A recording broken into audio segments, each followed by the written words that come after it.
Construction Engineers. The welcome is pretty much going to be done by me, Cedric Hamilton, the Director of Business Development at Tennessee Minority Business Development Agency. I'm going to do a small roll call once I get done with this. Once again, we have Victor Tyler, professional engineer, Tyler Construction Engineering. We will have some homework assignment after this class, and I will have the closing.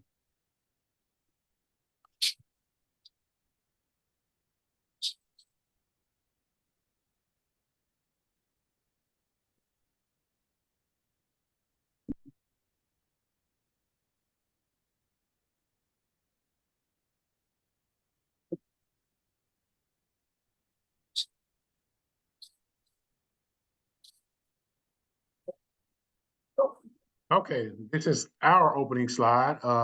Business planning presenter once again is Victor Tyler. On this screen, you will see all of the stakeholders for the 2024 BEP program. We have the Department of Transportation, the Mid-South Minority Business Council Continuum. We have MBDA, we have MAPCA, Black Business Association, Shelby County Government, Memphis Area Transit Authority, Shelby County Airport Authority, Memphis Shelby County Schools, Turner Constructions, MLG&W, and the Department of Transportation. Want to go over some quick housekeeping rules. Please be on time for the class. Keep your camera on during each class. If you need to step away for a moment, please drop a quick note in the chat. I will be monitoring the chat throughout the duration of the class. If you do not have your camera on, you will be placed in the lobby. Please mute your microphone, of course, unless you're speaking. Take notes and drop any questions once again in the chat. And please submit all homework assignments by or before the due date. And we've been really giving everybody 36 hours, about 2 days. So, and I did send some emails earlier on the individuals that are missing assignments. So at this time, I'm going to turn it over to a good person that I met a couple of years ago, and I consider my friend, Mr. Victor Tyler of Tyler Construction Engineers. Thank you, Cedric. Let me see if I can get my screen up. Okay. While you getting your screen up, Victor, I'm going to do a quick roll call quick. Go ahead. No problem. Go ahead.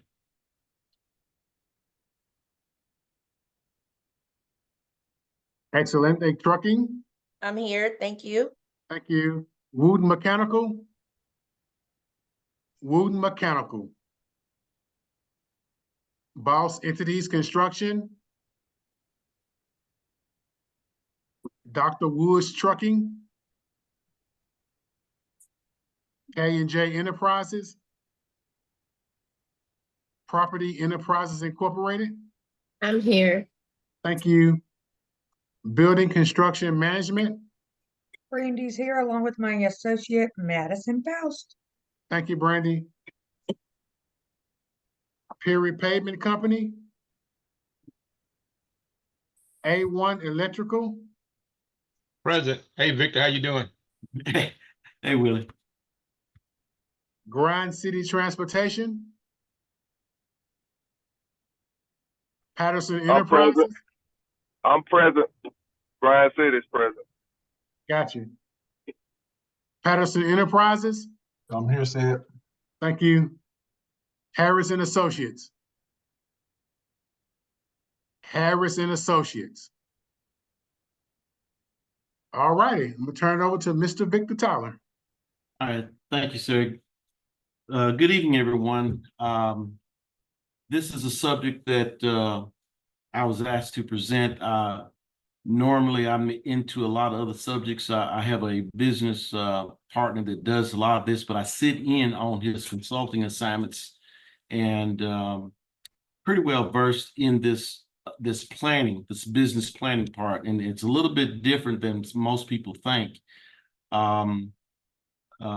Mr. Frazier, we probably went through this years ago, and he's at the top of the game of understanding how to plan and do advanced planning when it comes to business. One thing that we found out is that a lot of companies, especially small business, do not take the time to plan. And so we're going to look at this. My background is that I'm the owner and president of Tyler Construction Engineers. I'm located in Nashville. My background is civil engineering design, cost estimating, pricing, and management consulting. And I transitioned from the hard construction to the consulting probably 15, 20 years ago. And so I have hands-on experience in design and construction. Then I got hands-on experience in management consulting for small business. And if you see there, it says micro-sized business. Micro-sized business is basically businesses that are 10 employees or less and under $10 million in sales. If you go to the Department of Labor statistics, micro business are the true backbone of the American economy. Everybody got their eyes set on large Fortune 500 companies, but micro-sized business makes up, I forgot the statistic, it's probably 80% of all businesses. And so what drives the economy is businesses that we own. The people that are on this Zoom drives the economy. So it's best that we operate at our highest. I'm not going to go into a lot of things on professional profile you see there in my education, but more particularly, my firm has had a contract with the Tennessee Department of Transportation for the last almost 20 years, providing business consulting services and training to small businesses that were in the construction and engineering industry. And so I know the construction and engineering industry very well from not only participating in it, but all my clients, majority of my clients are contractors or engineers or architects. One thing about these type businesses is that they are project-based. And when I say project-based, that means that you're going after a project every day, some type of project. And they have a beginning and an end, a beginning and an end. And that cycle is not very well understood by most businesses. So usually I try to look at that before I get into any topic area, is really understanding this project-based business workflow.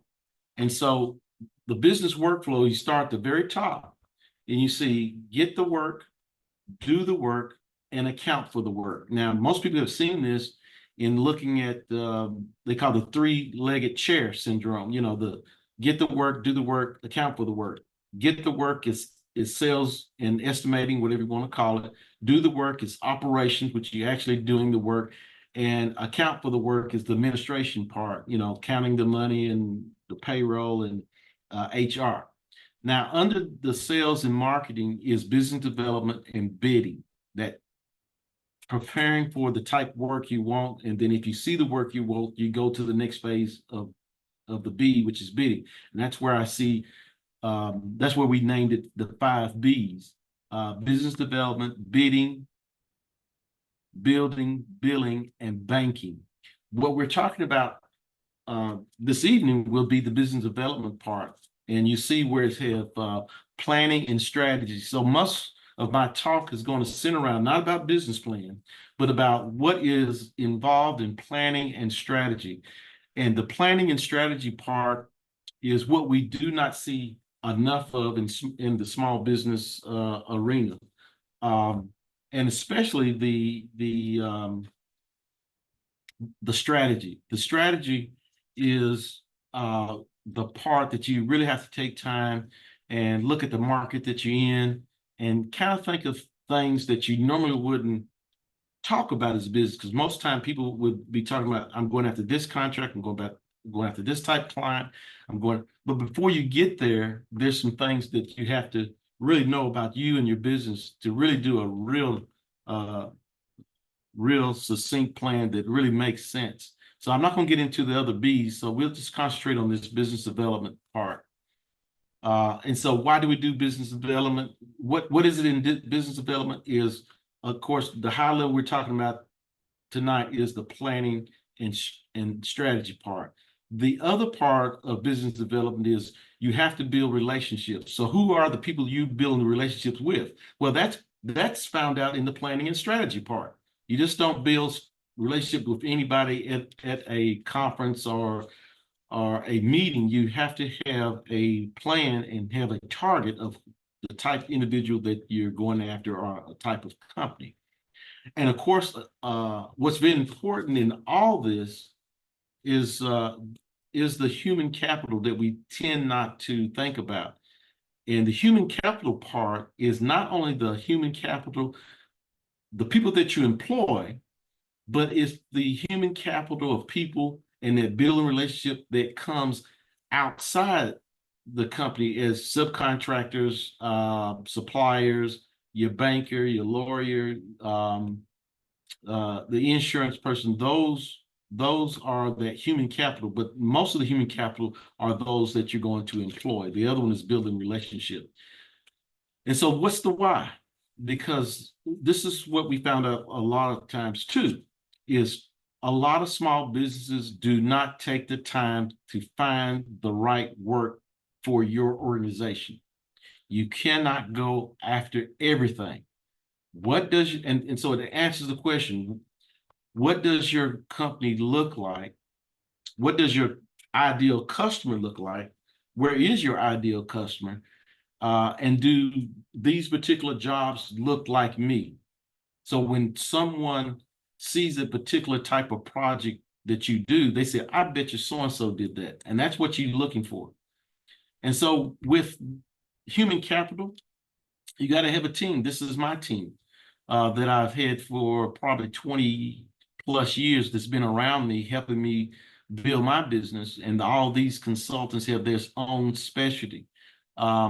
Sadly to say, the guy in front with the red tie passed away in April, which kind of changed my makeup of what I do. And that type of individual is hard to replace. And so have we made plans for things like that in our business, and we're able to keep going? And so that's some of that planning part too. If someone is not here, am I able to continue? Or am I training people that will follow when key business people leave? One of the consultants that's on my team, Curtis Webb, who is a marketing expert, and most of the things I'm going to cover today is from him. Willie knows Curtis very well. He's experienced Curtis's questions and checking in on Willie every now and then. And this is a book. To the right is a book that Curtis wrote some 10 years ago. And that question is a question that your customer is asking you, but they're probably not saying it out loud. They're probably saying it in the back of their head while you doing your sales pitch, or you doing your marketing information gathering and whatnot. They're probably saying, why should I do business with him? Why should I do business with her? And that's what we'll be looking at and covering kind of tonight on a high level. I can't do like Curtis, but Curtis had took this book off Amazon, but I'm trying to convince him to put it back on. And what it does, it goes through a story type telling way of doing business in taking everyday situations and showing you examples of how to build your strategic plan. And when we talk about strategic plan, we're not talking about a business plan. We're talking about strategy. And when we talk about strategy, we're talking about what type of plans are you making that you want to achieve within 6 months, 12 months, or even 18 months. And the plan that you develop is fluid. It's not in concrete. It will always change when you get more information that kind of adds to the equation or fill in some of those gaps that you didn't have when you start putting things together. Because as you put things together, your marketing is always on, it's not only information sharing, but marketing is information gathering.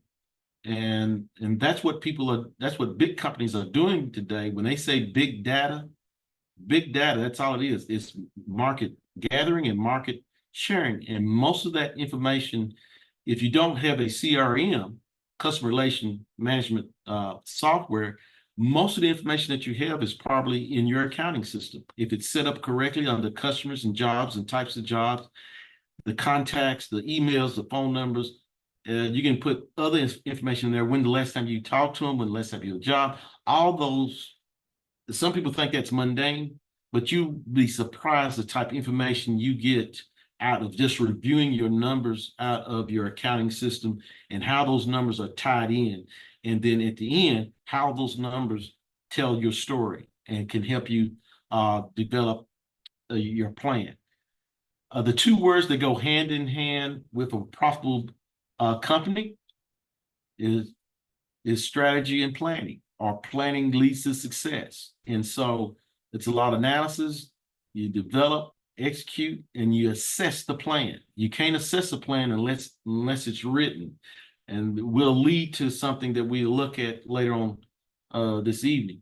So you have to have an idea, innovate, and got to refresh it all the time, because things change. As you know, the business environment we're in today is rapidly changing because of software. Now the software is kind of easily accessible through subscription. You can be on the same level as big companies, but in order to use that software properly, you got to put in information into it.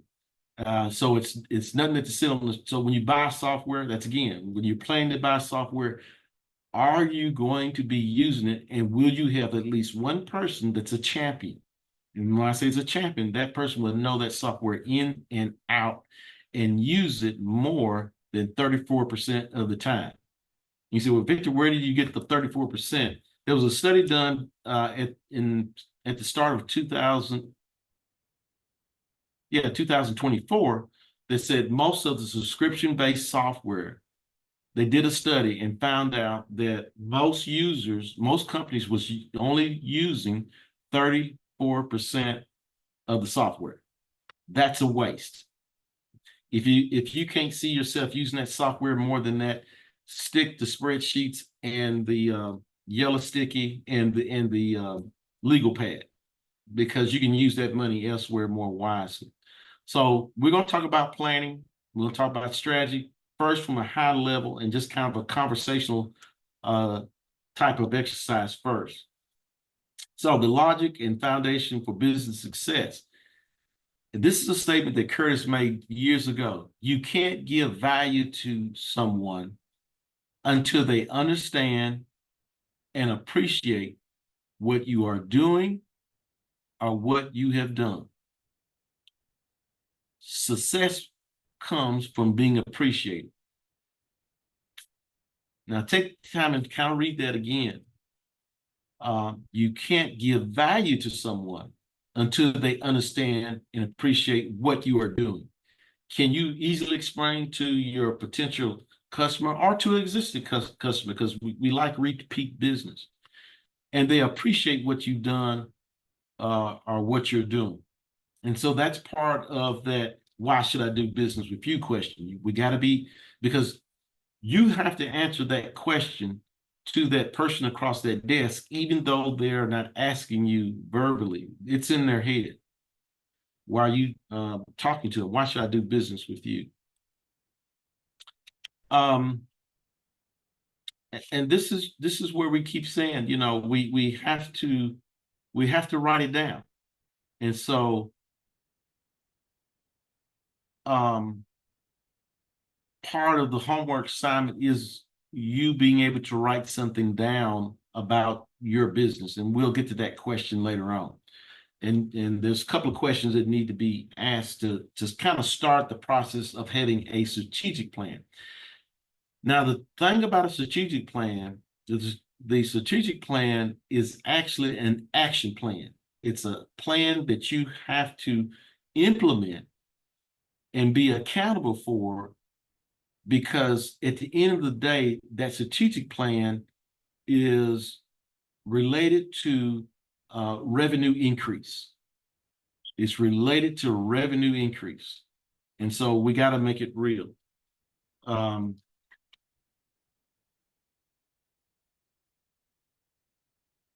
think about your company's possibilities.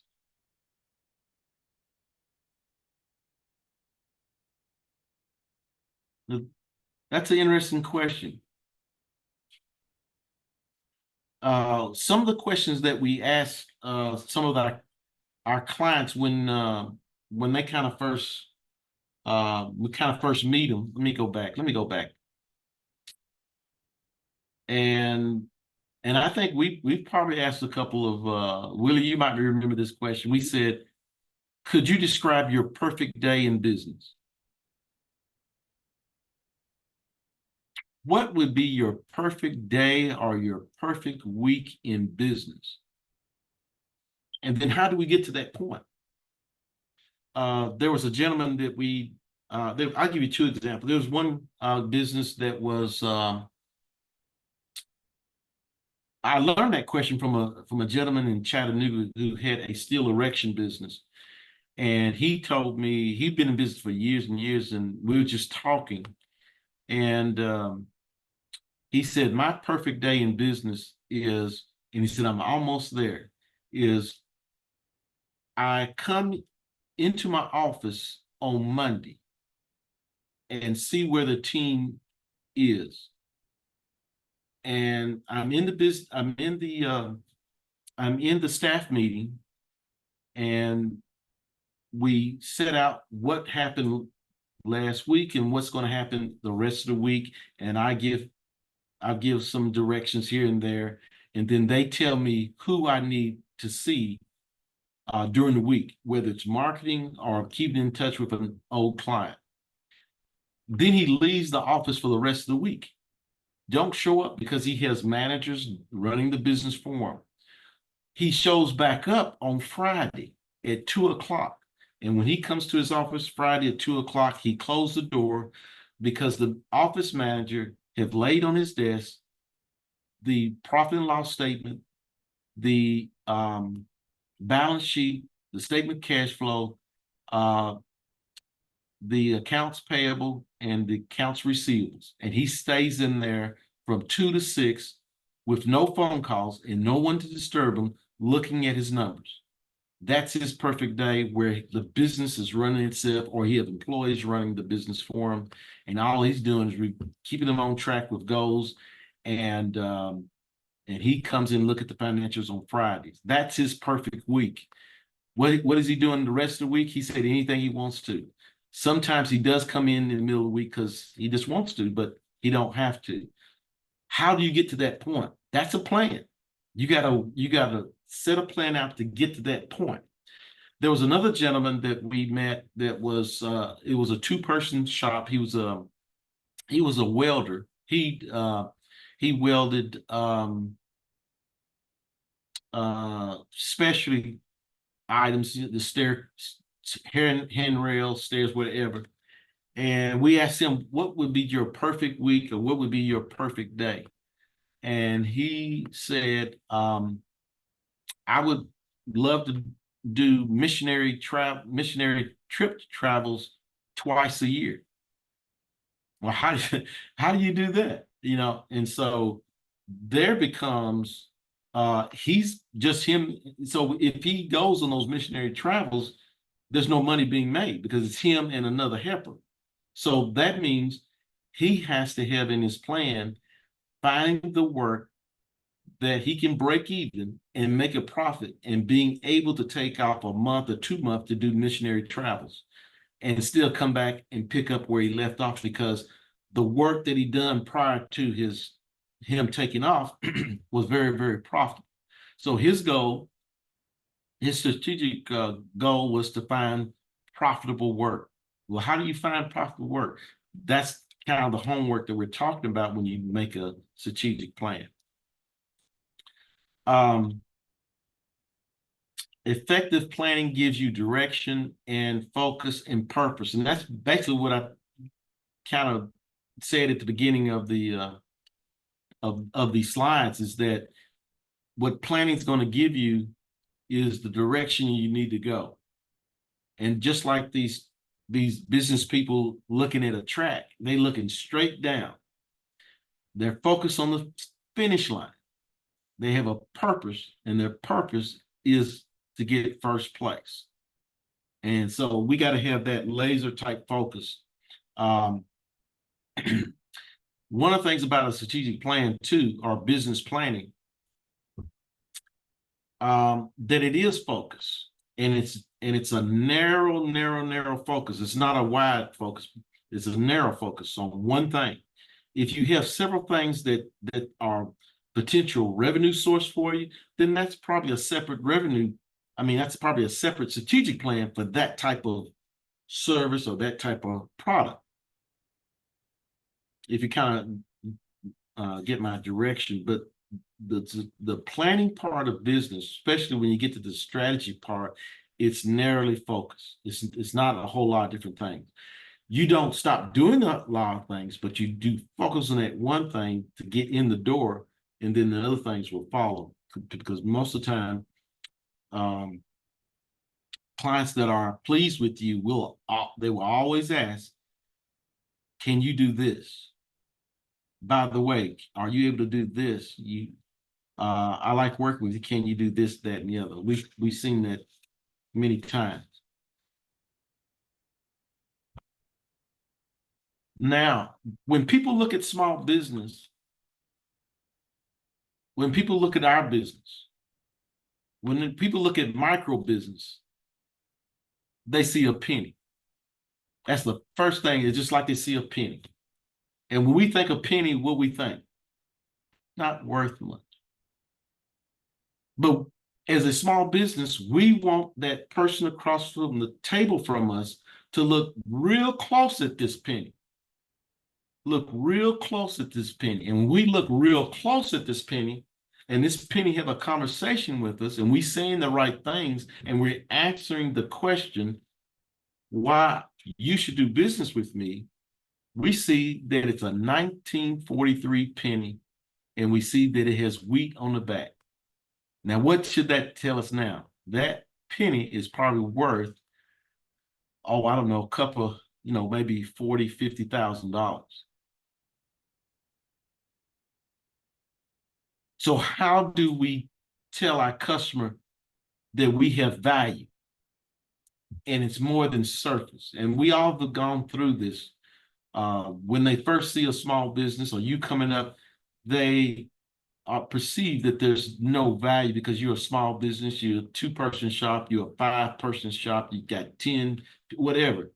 And so we got to think about value. How do we present value to that individual across the table from us? And so when value is noticed, it's typically rewarded. Just like this photo of this kid cutting grass. You say, well, anybody cut grass? Well, this kid, I'm gonna give him a chance to cut grass. And this kid cuts your grass, then you see after he gets through cutting, you look at the grass and it's evenly cut. The lines are straight. He weed eater. Now this kid got value. This is a real photo of a kid that Curtis took, of a kid that really knew how to cut grass at a young age in the neighborhood. There's value everywhere. We kind of think on that lines. Again, value is noticed. When value is noticed, it's typically rewarded. So our goal as a small business, micro business, is we want to let our potential clients and even our existing clients to know our value. And we got to work on that. What is our value? What is our, you heard of a competitive advantage, you heard of niche, you've heard of strengths. It's kind of on that, it's on that line, but we have to be able to explain and to use words that easily understood to get that value or to communicate that value. Your plan needs focus. If you don't have focus, right before you get to the finish line, you could trip. We've seen the Olympics lately, and we've seen a lot of hurdlers stumble over the hurdles, hit the hurdles because they're trying too hard or they didn't prepare properly or things just wasn't right that day. We don't know. But your plan needs focus, it needs support, it needs commitment and follow through to clear the many hurdles to success. And so planning is an ongoing process that doesn't stop. And so all the things that you're doing, all the conversations that you're having each day, the information that you're gathering comes a part of your plan. That's what we talk about, the intelligence part of your plan coming together. Now, you got to have a winning mindset. And some people look at this and say, you know, how can I do this? Being mentally prepared for success is first critical challenge, and approach to success is to think domination. Dominate your market, dominate your city, dominate that service. If you're not trying to dominate a position or niche in your marketplace, then you need to readjust your mindset. And basically, it is just, how do I dominate my market area? A lot of that, again, that becomes homework for you to do every day of who are my competitors, who are my competitors' customers, have I heard things? Let me see how they do some things. Let me go to some classes. What can I say in my marketing? What can I say in my social media that makes it looks like I'm dominating this position that I'm in or a niche? Sometimes it's just the way you say a tagline. It's remember it. Sometimes it's remember about the penny? It's a perceived value, and you have to give them that value that you want from your customer. And again, that's homework. That takes thinking about what you do best, and a lot of times it may come from your key employees, or come from just a employee that's doing work, and they might describe something that I never thought it that way, or it could come from your customer. And that's why a lot of medium-sized and large businesses do customer surveys, because sometimes if you do this, if you have a customer survey done right, your customers will tell you who you are. And you take that and run with it. And I give you an example. When I started my business, I said, when I started Tyler Construction Engineers, and I tell this story all the time. I started with the mindset of building small bridges for TDOT and cities and counties. The small bridges that are under 100 feet, most of them would probably be 40 feet long. And I was going to dominate my market, because all I was going to do was bridges that were small and prefabricated in the market. And according to plans and spec, they are built in the factory. It was going to be put on a flatbed truck and then shipped out to the project site. They have a crane. Of course, the foundation and the footings need to be site built, but everything was going to be modular. And I didn't do that. I met the manufacturers, I had plenty of meetings, but what happened is I was putting that together and doing some things. I was doing estimating and bidding and scheduling for other businesses to keep money coming in as I was developing the skills to build bridges. And had so much work being a third-party estimator and project scheduler that I said, my customers told me who I was. I was not a bridge builder. I was an estimator who turned to a consultant. And I've been doing it ever since. Never did build one bridge, but helped two clients build bridges, that I wanted to do. And so that's a situation where I did listen to my customer, and I dominated that market of estimating and bidding and project scheduling for years.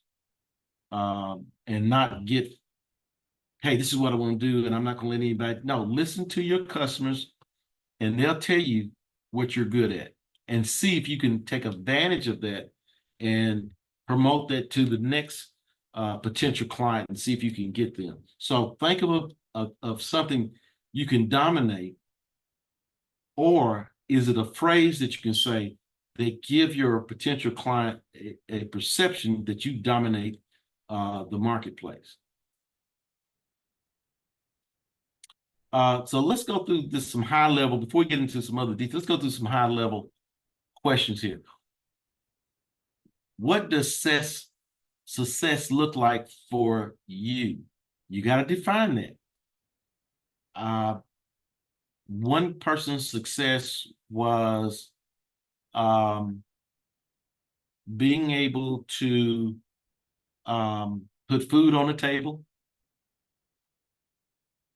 pay for college without debt for his kids, and be able to buy their kids a car without debt.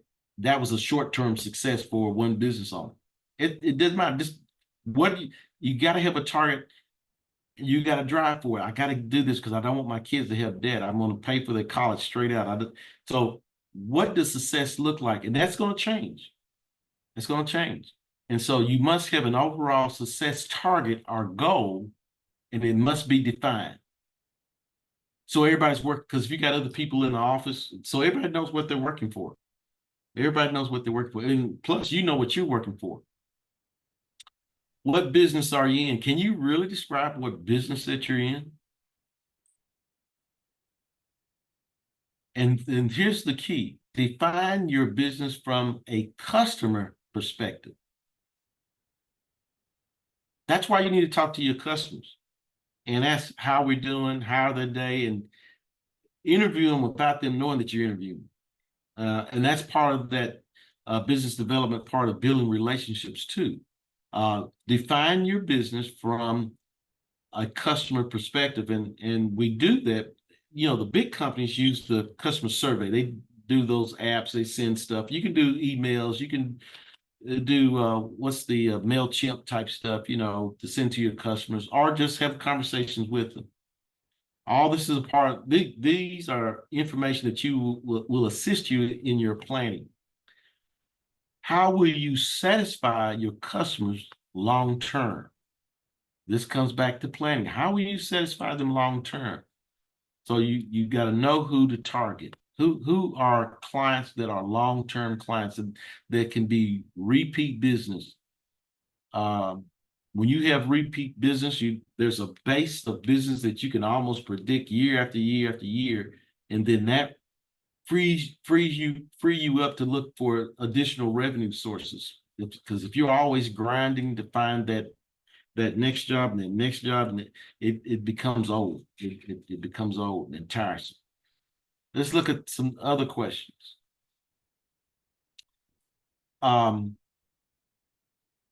What staffing skills needed? What kind of staff do you need? You need to identify the skills, the knowledge, the tools needed for business operations. We always do this, but this time we're doing this in trying to create a one-sheet strategic plan. We're going to try to put all this stuff on one sheet, and all the questions that we have here is helping us to build the one-sheeter, because I hadn't got to the one-sheeter yet. These are things that you should already be working on and already know. Any support that you need, identify your support team to help you build your plan. That could be another employee, it could be consultants, it could be going to classes like this to identify, what is it what does it take to have a plan? What should go into a plan?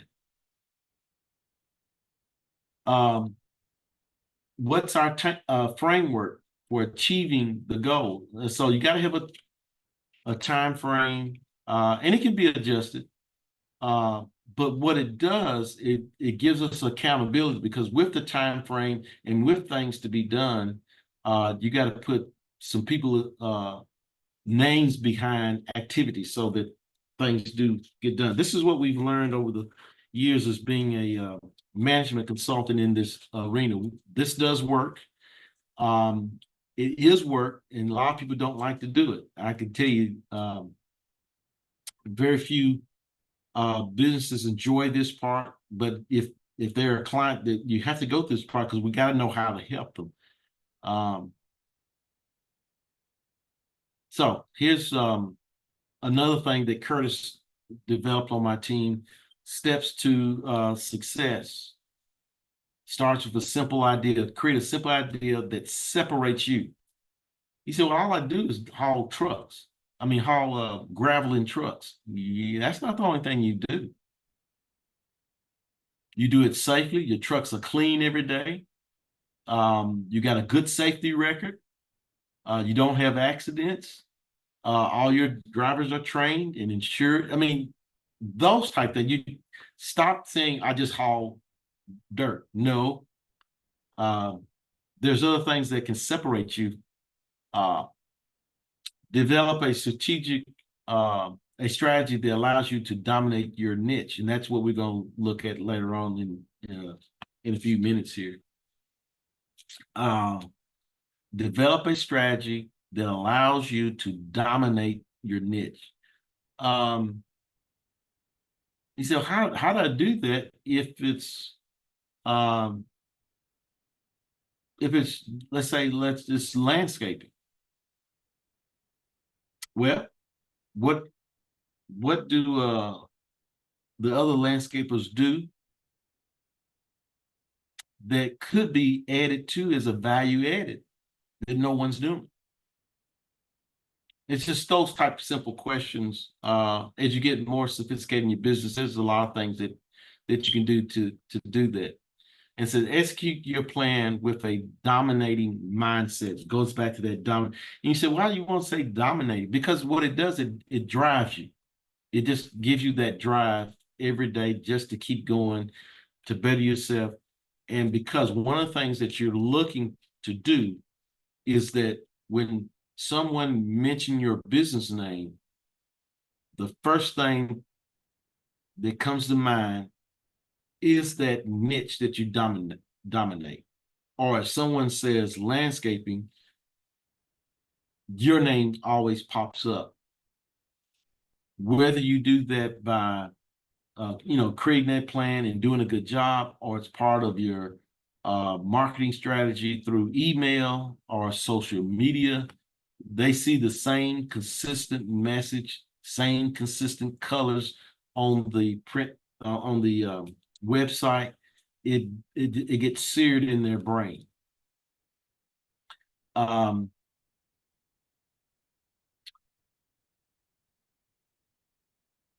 Your business should give you the opportunity to impact the people you touch every day. Look at it as a service, whatever it is, look at it as a service, and you want to make the impact on people that you're leaving them better than you found them. It's just a servant mindset about the other reason why you're in business. Do a good job, make people's day by providing them good service and having them feel good about doing business with you.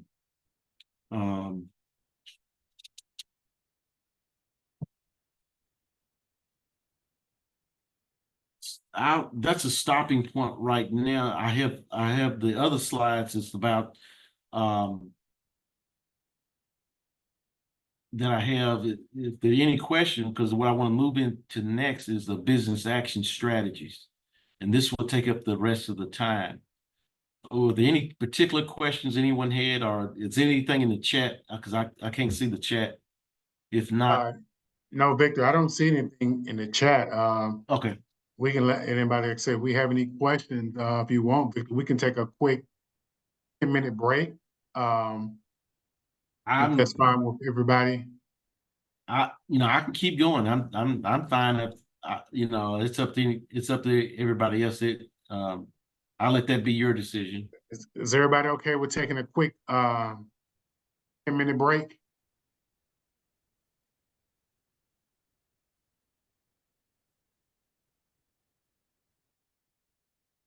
Is everybody okay with taking a 10-minute break now? Yes. Yes. Oh, Yes, I need a break. Thank you. okay. Okay, Victor, we can take a small 10-minute break. We can come back at 7:14. Okay. 7:14. Okay. All right.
All right, the time is 7:14. We're back online.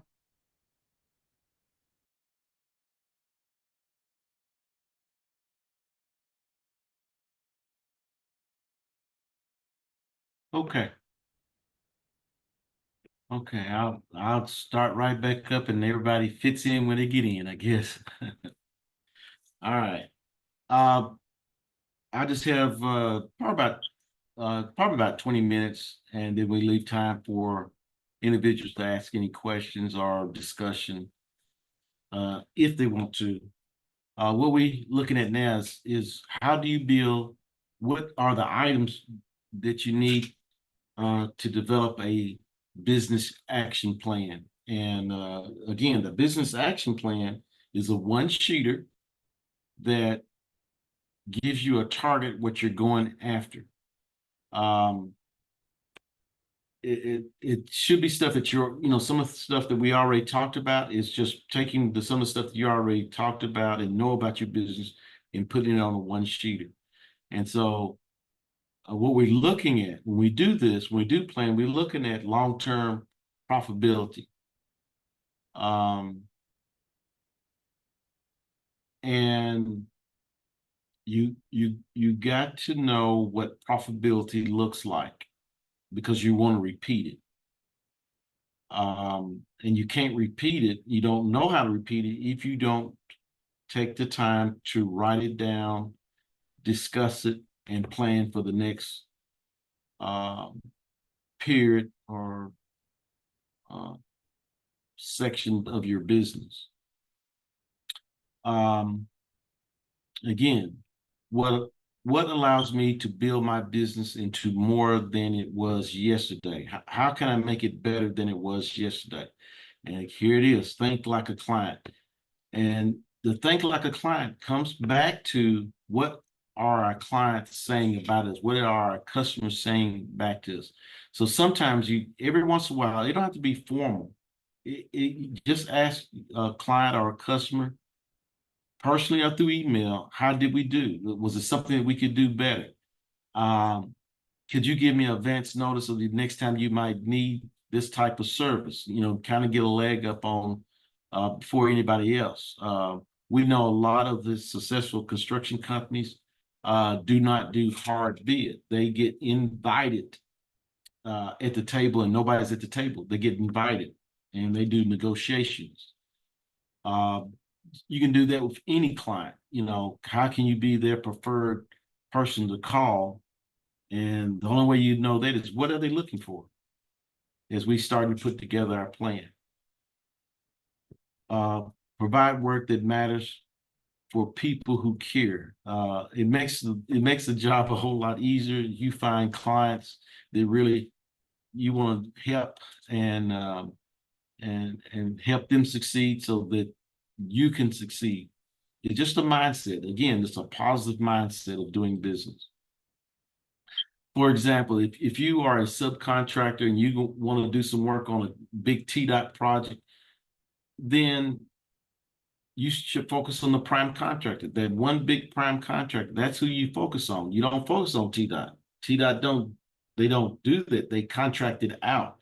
So you don't market to TDOT, you market to the prime contractor. Just the same thing if a big business is, if a business is building a condominium downtown, and you do plumbing, well, your marketing is to the general contractor, unless you know someone who is a part of that owner organization that can step you in. Most of the time we don't have that. And so we got to know who we're marketing to. And so your whole plan is around who you are marketing to. And so we start where we are. We use what we have. We build an executable plan with you doing all the work you can. And like I said, what do you know? What have you been through?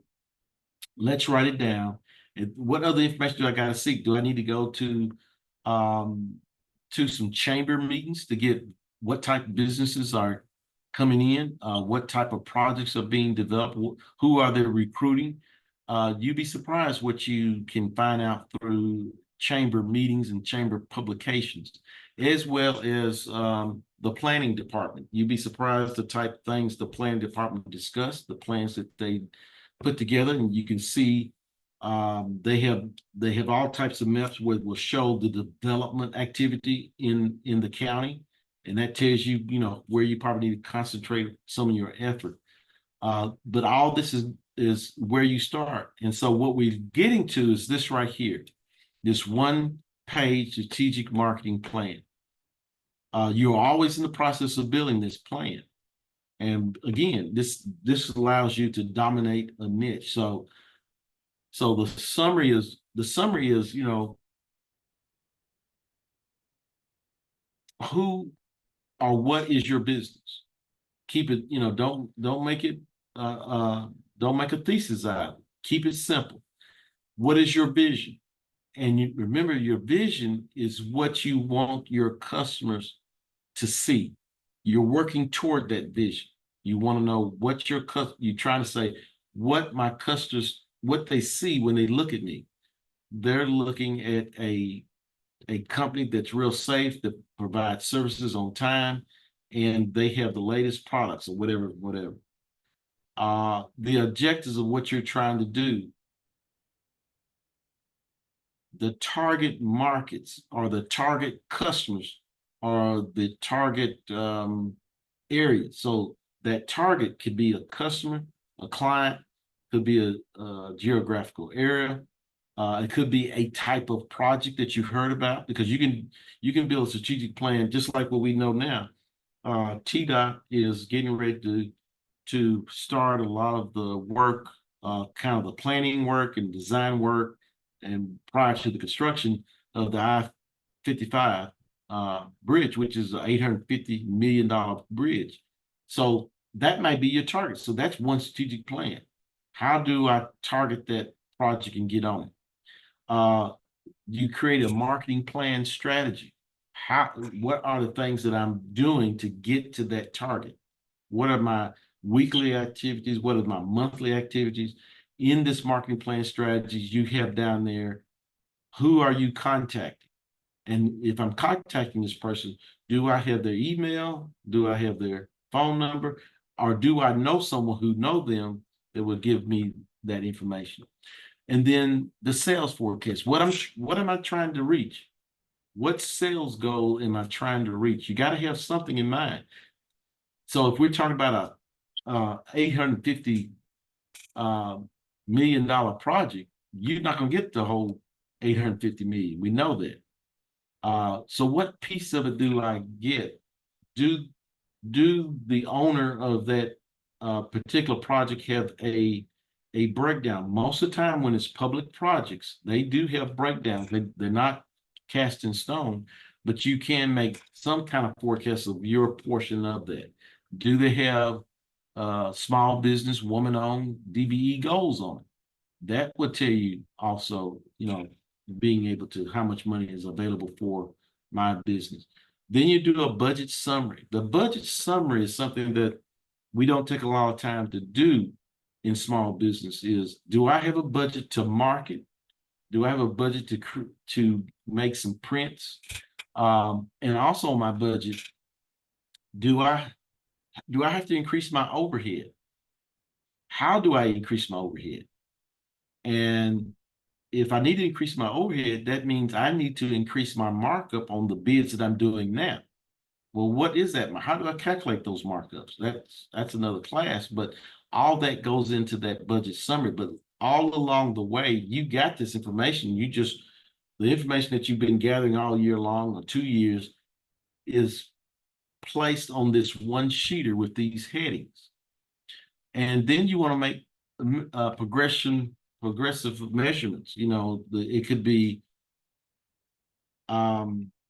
my overhead rate today is this. When I get to 12 months from now, my overhead rate to be this.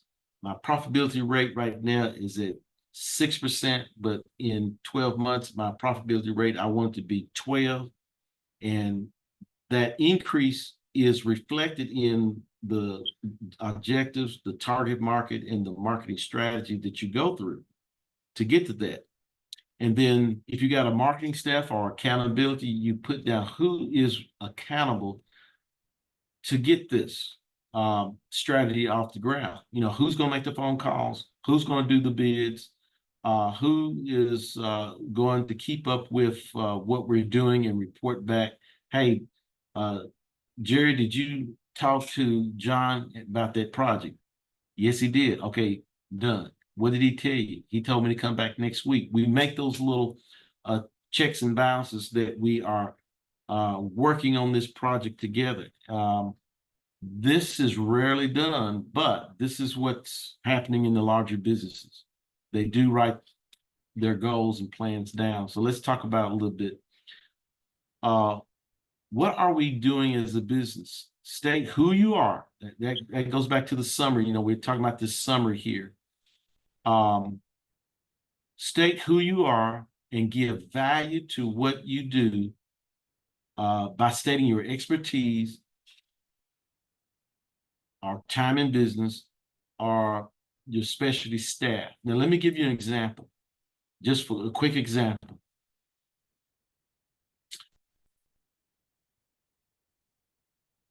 Someone says that I am a general contractor in construction. That's a very general description. It doesn't differentiate you from anyone else that has a general contractor license. So the thing to do is, how do you separate? How do you specialize? So now when someone says, who are you? Say, well, I'm a general contractor located in Memphis, and I specialize in fast food restaurant bills. Now you have separated yourself from every other general contractor. Does that make sense? So that's the part that you need to drill down to, other than saying, I'm a general contractor. You're a general contractor who does what and why. I'm a general contractor in the Memphis area that specialize in fast food restaurant renovations, or I specialize in office build outs. I specialize I'm an interior decorator, and I specialize in downtown condos and residences, you know, whatever. Put it more than just the title, you know, give it value, give it expertise, give it specialization. Again, we're trying to fill in this sheet here: summary, vision, objectives, target market, market plan strategy, our sales forecast, the budget summary, progressive measurements, and staff. Progressive measurement might be something that, hey, I'm trying to hire one extra person that has expertise in this, and that's why you got to go up to the budget. Where you got to, do you have a budget to hire that someone? And so that's why you create those budgets. Okay, what are we doing as a business? State that. Get more specific. Vision. What is it that I'm trying to accomplish as a business? State the business expectation, and how you would like others to view your business. And that's the last statement. When you give a vision, the vision is what you want your customers and your potential customers to see that you are. You're not there yet, but you're trying to be that individual. And so, or that company. So say that you are let's say that you are an architect. And so your vision is that I'm an architect who is considered to be a thought leader in the design build industry. You want your customers to see that you're working toward that. So what is it that you got to do to become a thought leader? Well, you probably have to publish papers. You probably have to write a book. You probably have to go to conferences and give speeches and presentations and stuff to become a thought leader. Whatever that is, you want to be describe yourself as the go-to person to whatever industry it is. Give that vision that you're striving to get to. Again, you're filling out the one pager. Your objectives are a list of specific goals that are measurable and tangible milestones that get you to your vision.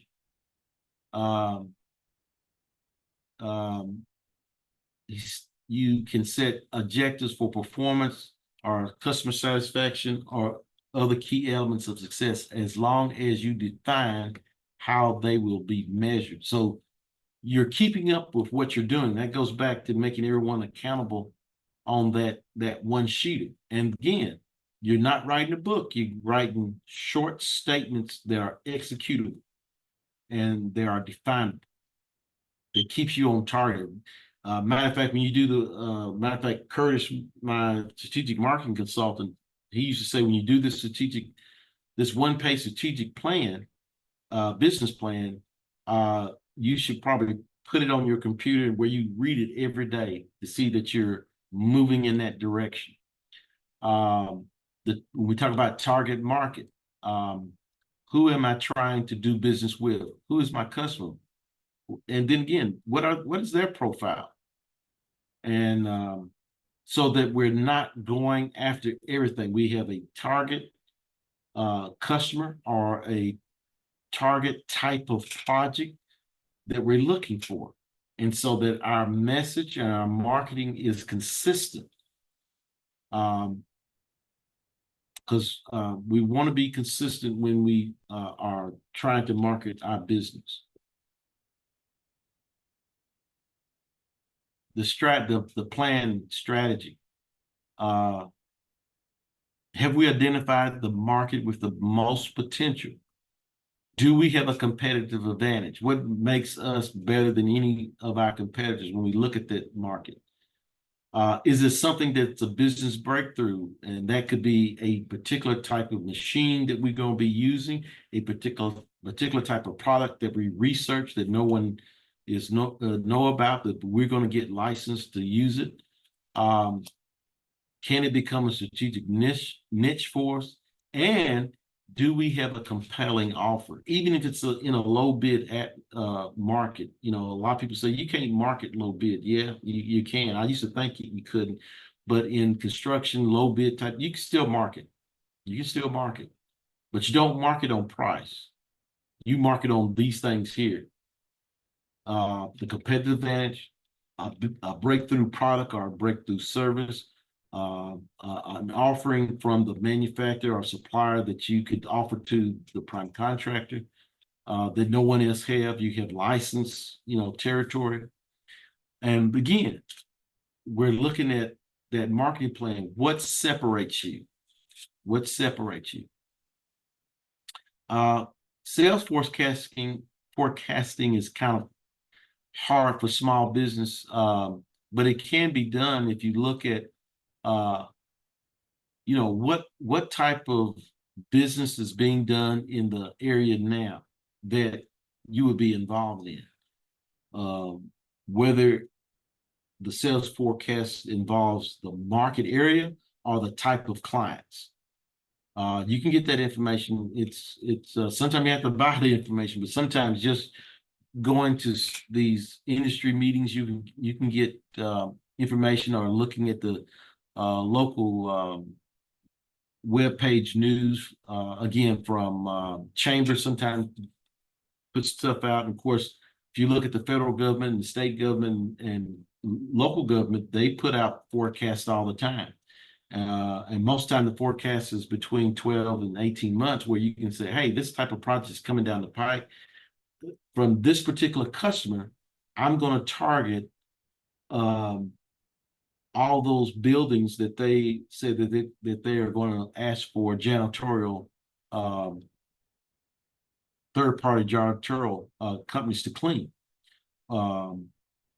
Pressure washed outside, all those things are forecast, especially from the state federal and local government. And some large businesses will do that too when they have a small business, when they have a small business, diversity business. Sometimes if you go to the diversity office, business office, or small business liaison office, sometimes they are charged with looking for new businesses. And sometimes you ask the question, what type of contracts have FedEx or so-and-so put out in the last couple of years that my company could do that I wasn't aware of? And they can look that information up and give it to you. Of course, if they say they can give it to you if they like you, I guess, I don't know. Sometimes that's part of marketing and building relationships. So you just got to test it out. If you don't ask, what's that old saying? Baby don't cry, baby don't get fed. So sometimes you just got to ask the question, can you give me what has happened in years past in this area? And they say, yeah. I'd say, could you break it down between large business and small business to see if I have an opportunity to get in? Sometimes they would do that, sometimes they won't. And that's part of that homework. You got to find those customers that will talk to you, and they will. They do talk, especially when you join chambers and stuff and you're sitting at that breakfast table. A lot of people brag about their job, so take opportunity there. And the budget summary, like I said, a lot of times we don't take time to say, how much will this cost me if I'm not doing work and I'm doing all this market research? It's going to cost me. Yeah, it's going to cost. So create a budget. You said, what does a budget do? Well, if you do it the right way and you create a budget for next year, that next year cost is in this year's budget it's in this year's bid price to where you're building up to where you can afford doing the marketing or hiring another person. You put that in your budget where you're going, not where you've been. But when you do forecasting and planning, you're looking at where you're going. So you use new costs to put in there so that the projects that you're working on now will cover the cost that you're going to have next year. And that takes time to kind of get that type mechanics down.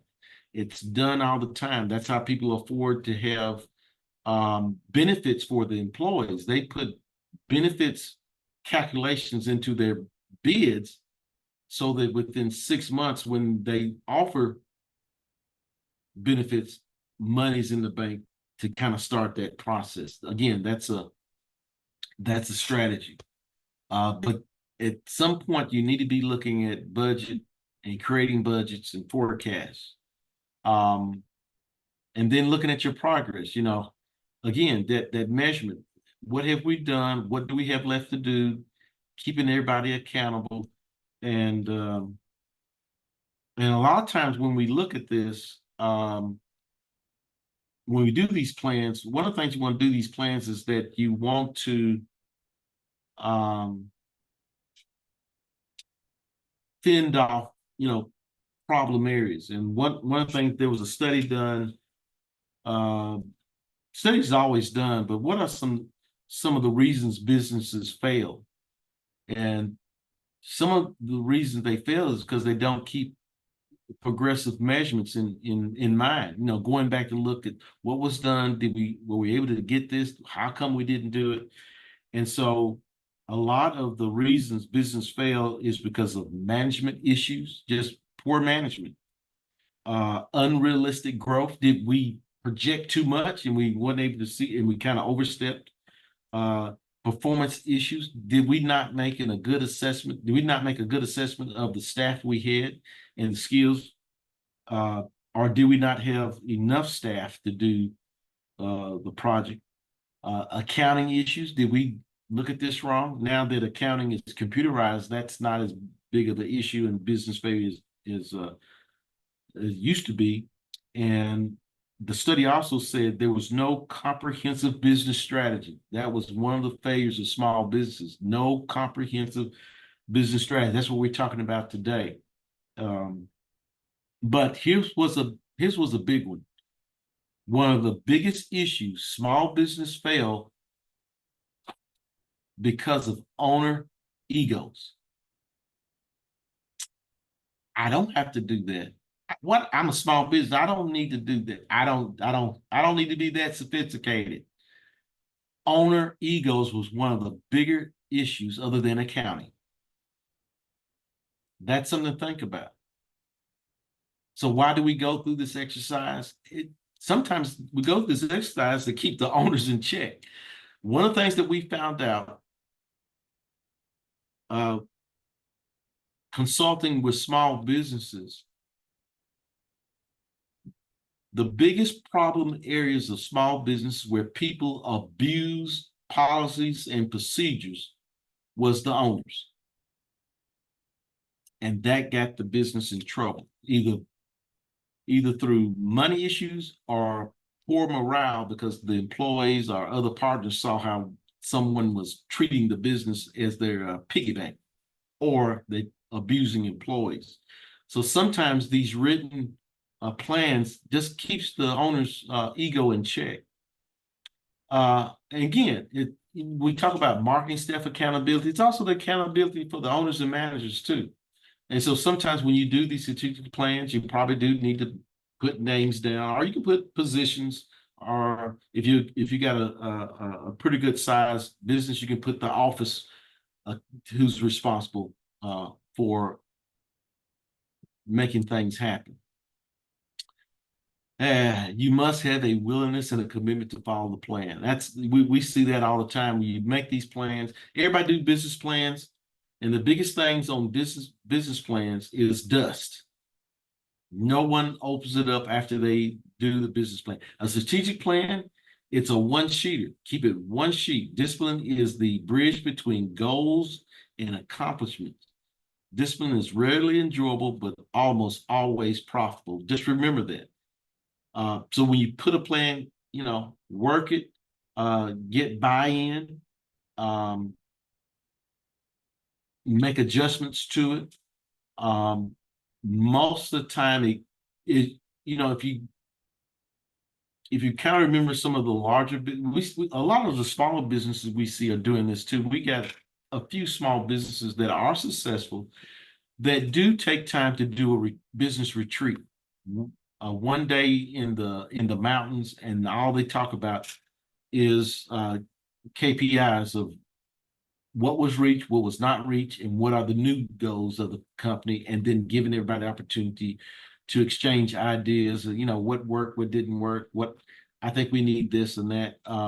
I'm seeing more and more small businesses. When I say small business, the businesses, let's see, the ones that have about 10 to 15 employees, they're doing that once a year. I see that it's happening more than it used to. Giving everybody to create, again, it's about creating that one-page strategic plan. And basically we're talking about this, and this is the end of the presentation. It's this right here. And so this is the homework assignment. The homework assignment is take any one of these and create, write a summary of your business. Again, these are 2 or 3 statements. This is not a paragraph. What is your who is your business? And then say, can I summarize what my business do? Then, what's the vision of your business? Who do you want your customer to see when they call your name? And do you have any short-term objectives for your business? And then the last thing is, what are my target markets? And we're not going to worry about the other thing because other things take a lot of time. But you should be able to put those first 4 questions you could put a pen to paper real quick on that. Summary of your business, who you are, what is your vision, what is your short-term objective? And when I say short-term objectives, it can be 3 months, 6 months, 9 months, 12 months time frame. What are you trying to get to? And the target markets. And is the target market, again, a customer, or is it a particular type of product or a particular type of service you want to dominate? And look, when we talk about target markets, we're talking about domination. I'm trying to dominate this type of product or service offering. I'll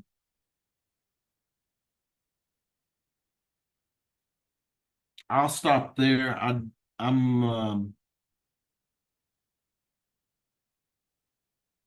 Yeah, I don't have anything.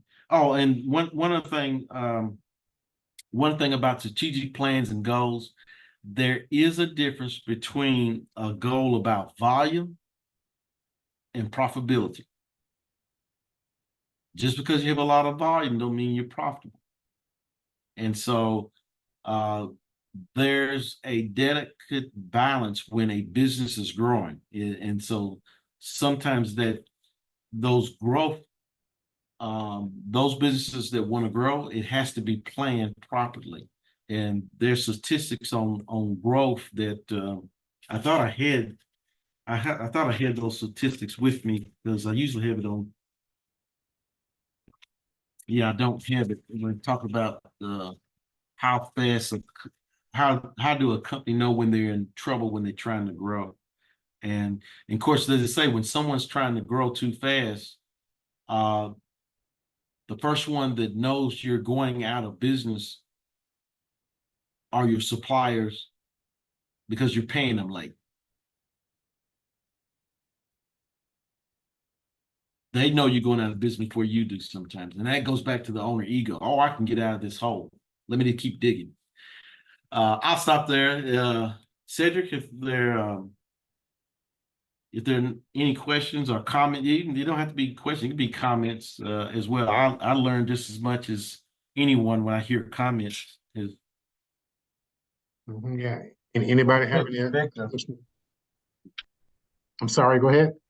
So Vic, yeah, I was just curious to know, have you seen some of these companies like get real insolvent, and how do they handle with that type of adversity? Did they just kind of sell the business, or they start over, or they just get completely out the business?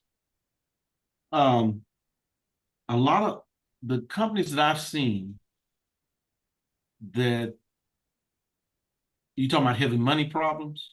Well, yeah, just in general, it don't have to be anybody specific, but I know you've been in the business a while, and I know you've seen companies that got insolvent. Did they bounce back, and how did they do it, or did they completely just get out the way? Yeah, there's I got several examples. Let me give you two examples. One example was a company that borrowed their way out, and sometimes that's even worse because now you got to pay that debt, but you got to have, again, if you do that, you got to have a plan how to pay it before you go to the bank and borrow. But that creates it creates a lot of headache for the owners, and especially when it's a family-owned business, it's tough. But I have seen them use borrow. Now, one company, they use equity, and when I say equity or cash, the owner pump money into the business that was in a savings account to the side and pump money in it. But even when you do that, you still got to say what went wrong. You got to ask that question. I've seen one company that's been on the borderline for years, but been in business. It was a third generation business, and they always borderline. We tried to help them, and they never would take time to plan how to stop being borderline. When I say borderline, they make a profit one year they don't make a profit, they barely skim by, they're borrowing money, one year that company was doing okay, except for one of the employees went to the Department of Labor, and that company was sued for back wages and improper classification for a couple of years. So guess what? They had to write a check to pay the back wages, and that what took them under, not being in compliance with with employment. Another company that went through bankruptcy. They went through bankruptcy because they got into a type of project that they didn't have experience with, but an individual that was a subcontractor said, "Oh yeah, we can have this. This make me the project manager, and I'll help you do the estimate." Well, all that was done. but they weren't that swift on managing a project. The project failed. We came in and that particular project started from zero. And what we started with was this right here. Curtis did that and said, now you're going to have to listen to what we are doing. And so that was the first thing. The owner said, I will listen this time. Because matter of fact, the owner called me and said, I'm going after this project. And I said, you don't have any experience in this project. Well, so-and-so does. I said, yeah, but they're not your employee and you do not have experience in it. And it failed. But we went through this process here and it took 18 months to get from 0 sales to 7 million because she became focused. That's good though. Yeah, and basically it was this right here. That's why Curtis started this. He said this stuff works when you really apply it. If the owner is willing to listen and make and be accountable for those targets. So what do you recommend a company that needs to play red light, green light with expenses? What do they do? What is it that you're looking at when you go in and help these people and finding the problem? What is something that you normally see when you're going in to take over a project, or what's things that we need to be aware about? Because as aspiring business owners that look to get more contracts and get more business, the main thing I'm guessing we're focusing on is, we got an opportunity to make more income. But sometimes that opportunity may not be what we can handle at the time. So what do you recommend we do as aspiring business owners, besides just partnering up with someone and careful planning? What do? We just sit back and let someone take the opportunity and kind of focus what they do? Or what do we do? No, I mean, it goes back to plan. It goes back to planning. And it does, every once in a while you do take that step to say, I'm going to go after this. But it's, as we used to say, if you did not envision that project a year ago, don't go after it. If you envision that project, that type project a year, yeah, and you kind of made plans for it. When I say plans, you have started the process of developing policies and procedures to work that type of product or service. Now, again, when we talk about policy and procedures for small business, we're just talking about bullet points. If I had this, we would do this, this, this. And oh yeah, by the way, we probably have to hire somebody for this. Is that you already planning to climb a tree before you get to it. And when you do that, you have a little bit better success at it. But when you go after projects and say, oh man, I didn't know that project was going to be like, that's when trouble starts. I've seen it over and over again. So a lot of stuff what we say here is you're putting things on paper first. And it can be scratch. It don't have to be textbook. Sure. But kind of plan your way through of what does it look like. Remember that one question I said, we usually start, what is your perfect business day look like? And it could be a project, or it could be a lifestyle, or it could be a combination of both. It could be a combination of both. One guy said he wanted a house in the Cayman Islands. Well, how you get to that? That's right. You get that through profitable projects. Okay, what does profitable projects look like for you? Well, and so it started looking at, you start building a project that you know you can handle well. And you start multiplying and increasing those type projects. One of the things that we found out is that when you go after new work and new revenue, you don't want to go after projects that are more than 50% larger than your last project. So if you had a 500, let's say, make it easy, you had $1,000 project, you're doing well, and you had some 750s and 500, the next project for you to go after should not be more than 2,000, right? Yeah, should not be. For this example, yeah. For this example, yeah. And because then it goes back to what you said prior. Can I afford that project? Because guess what? prior to being paid, you need to have working capital that can fund that project for labor and material, especially if you're looking at the construction. And so the rule of thumb is if I'm going after a $1,000 project, I need to have at least $300 somewhere, a third in cash. And that cash can be either equity or borrowed money. Sure. We've seen a lot of businesses get in trouble because they could do the work, they couldn't afford the work.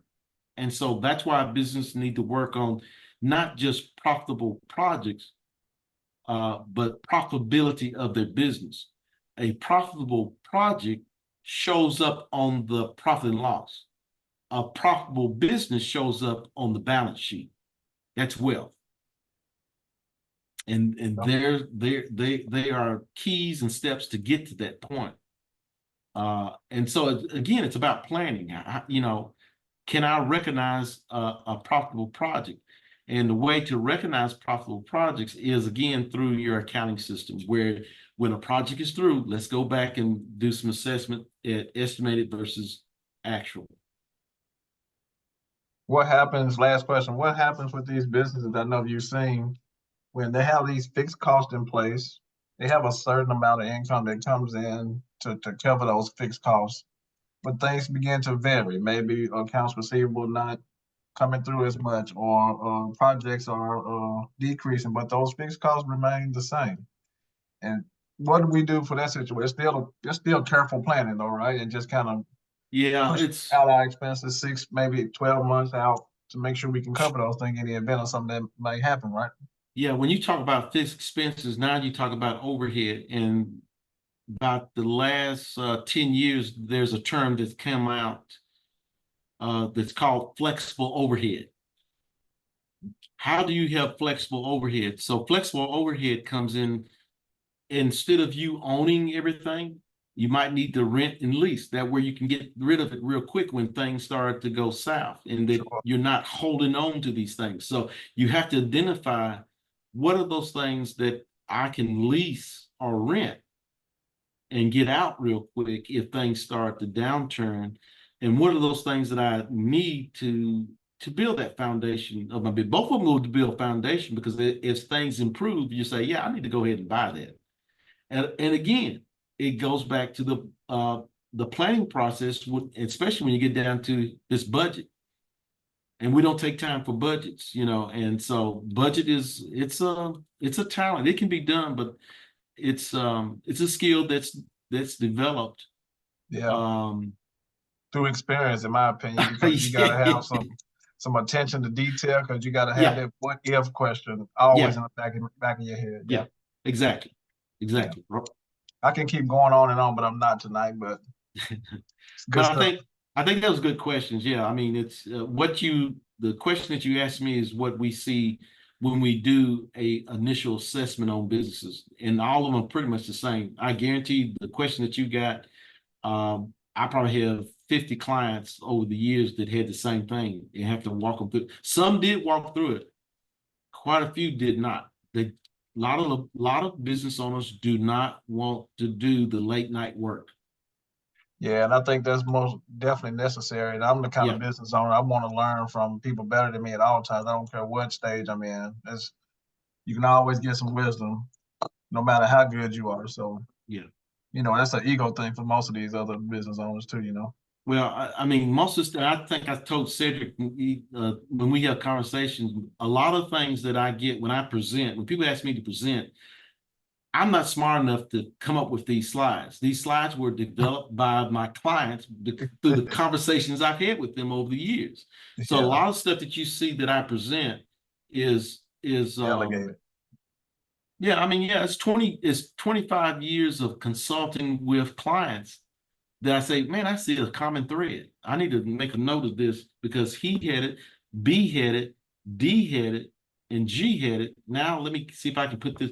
And that's why I wrote a book. That's why I create, just like I said, I create templates to make things easy to understand and go after. you know, Cedric has me doing the bidding, marketing, bidding, and estimating next time. It's the same thing. What works? Don't invent the wheel. And basically, I'm not inventing the wheel. I'm just repeating what my clients have told me, and then I just put it in a form that other people can benefit when I meet the next client. And so I'm not that smart. I tell you that I'm a good. I know how to copy real good, and I know how to put it in a form that an 8th grader can understand. So yeah, I understand. Yeah, I yeah. understand. But I like to get some of that consultation of copy and pasting too, so it's all good. Why reinvent it? Yeah, yeah. Victor just being modest, he is that smart. Oh, come that's that. Willie, you get your check in the mail tomorrow. Appreciate it. Hey, Willie, I wasn't gonna say anything, but I'm just gonna say, hey, y'all, when y'all come back Thursday, you're gonna be in for a treat. You really see how smart he is.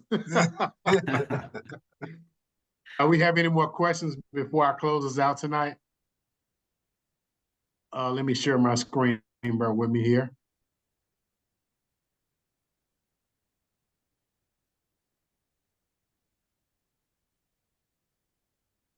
Hey, Miss Melvin, I ain't see you down there. What's up, Miss Melvin?